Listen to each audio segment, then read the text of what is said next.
क्यों कहते हैं इसे मकर संक्रांति? मकर संक्रांति मेन रूप से सूर्य भगवान का पर्व होता है और इस दिन सूर्य धनु राशि से मकर राशि की तरफ प्रवेश करता है। एक राशि से छोड़कर दूसरे राशि में प्रवेश करने को कहते हैं संक्रांति। क्योंकि ये मकर राशि में प्रवेश करता है इसलिए कहते हैं मकर संक्रांति। एक और चीज जुड़ी है इस त्योहार से और वो है सूर्य उत्तरायण।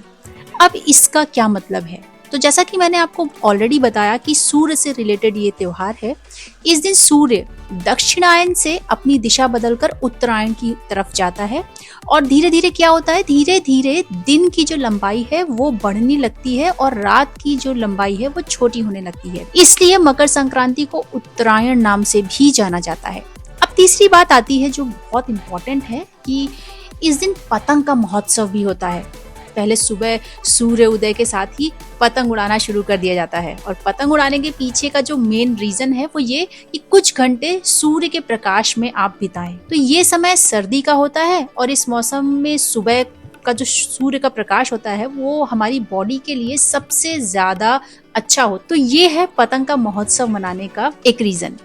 फिर आता है चौथा पॉइंट कि तिल और गुड़ का यूज हम जगह जगह पर देखते हैं। इन दिनों बहुत ज्यादा तिल और गुड़ की यूज होते हैं, पूजा होती है। तो क्यों? क्योंकि देखिए सर्दियों का मौसम है और वातावरण का तापमान बहुत कम होने के कारण शरीर में बहुत सारी बीमारियां जल्दी होने लगती हैं। तो इस दिन गुड़ और तिल से बने हुए मिष्ठान खाइए और इसमें गर्मी पैदा करने वाले तत्व के साथ शरीर के लिए लाभदायक पोषण पदार्थ भी होते हैं।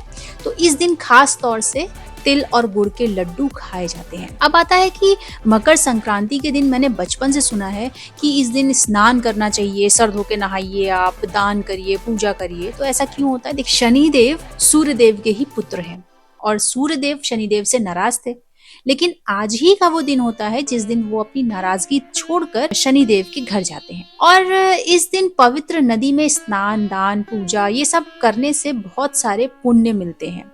तो इस दिन गंगा सागर में मेला भी लगता है और इन दिनों महाकुंभ का मेला भी चल रहा है जो कि अपने आप में ही बहुत अद्भुत है।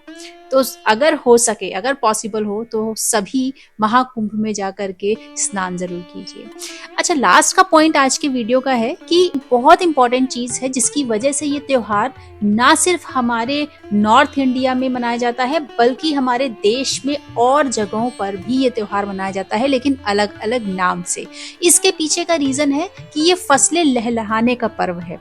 ये पूरे भारत और नेपाल में फसलों के आगमन की खुशी के रूप में मनाया जाता है। तो खरीफ की जो फसलें जो कट चुकी होती हैं और खेतों में रबी की फसलें लहलहा रही होती हैं। खेत में सरसों के फूल मनमोहक लगते हैं और पूरे देश में इस समय खुशी का माहौल होता है।